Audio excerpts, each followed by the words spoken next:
The DJI Osmo Pocket is a camera, it's a gimbal, and it can literally fit in the palm of your hand.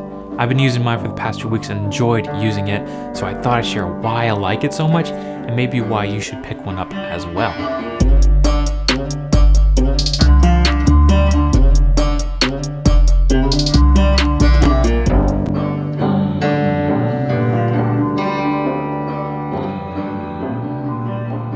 The Osmo Pocket was released back in December of 2018, so it's over a year old now, and I've only now just discovered this little camera, and I've been impressed by the footage I can capture with a little camera like this.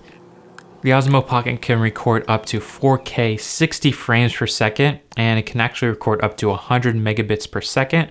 That resolution, that frame rate is actually really nice to have in a little camera like this. Not many cameras have 4K 60, at least just not yet. 60 frames per second allow you to slow those camera movements.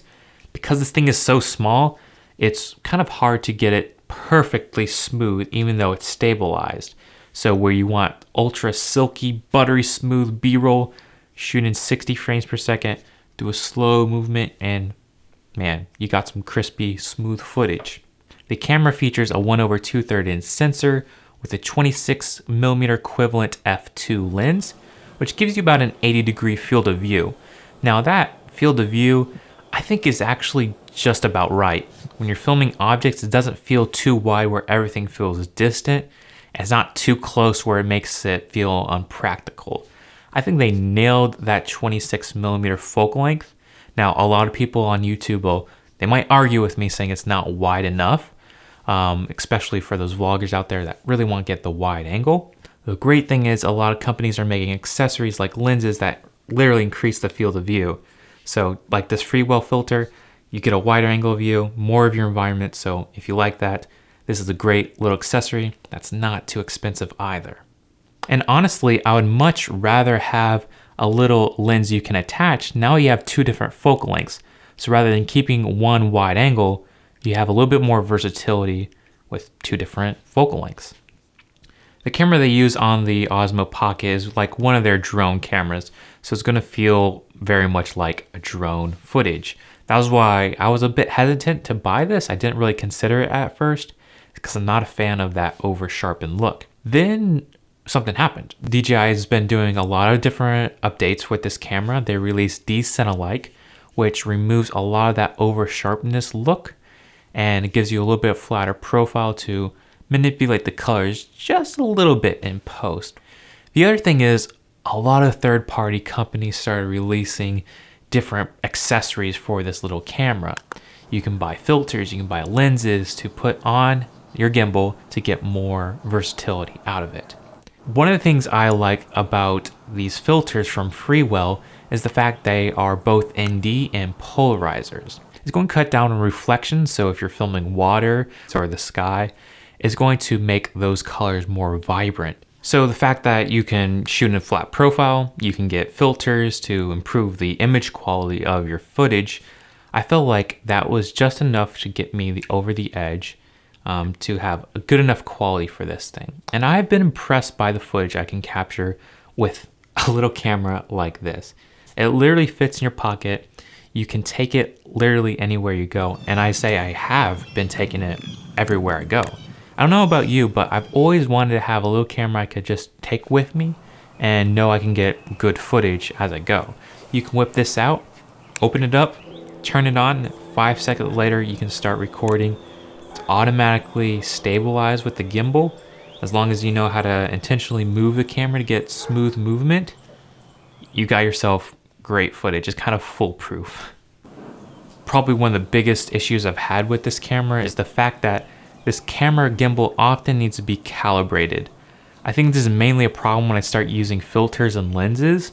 So I do find myself having to set it down, let it calibrate before I can bring it out again.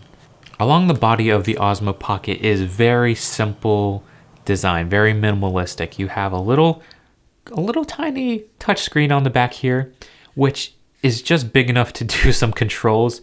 I could say if you're not used to using a small screen like this, it could be a little bit frustrating on how you use it.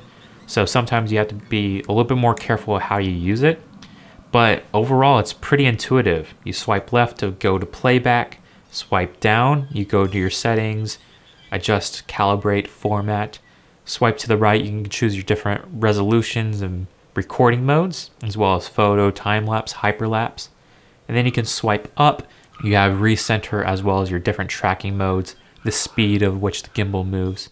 So very convenient and easy to use. You can tap on the Pro feature to adjust manual exposure. You can adjust the descent-like or normal profile, as well as controlling volume. And in manual exposure, you have quite a few options, and I think they nailed this department greatly.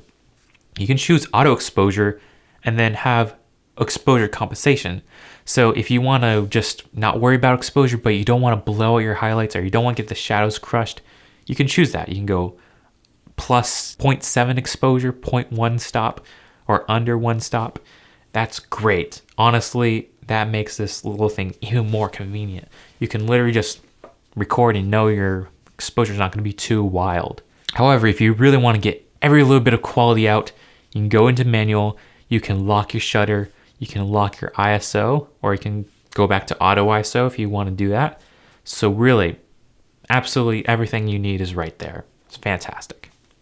Below the touchscreen, we have the record button as well as the power button.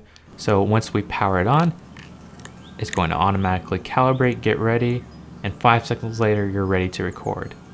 Pressing the same button, you toggle between photo and video. Press it twice and you're going to recenter. So sometimes your horizon might be off and you can just quickly get back to neutral.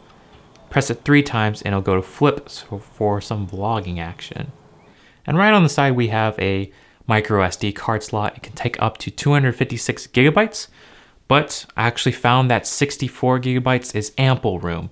I can shoot 4K 60 for about 80 minutes or so, which is nuts. Absolutely nuts. And right above the record button, we have a microphone right next to that, and then a microphone right next to the USB-C port for charging. When you are going to be using audio, make sure you don't cover that up.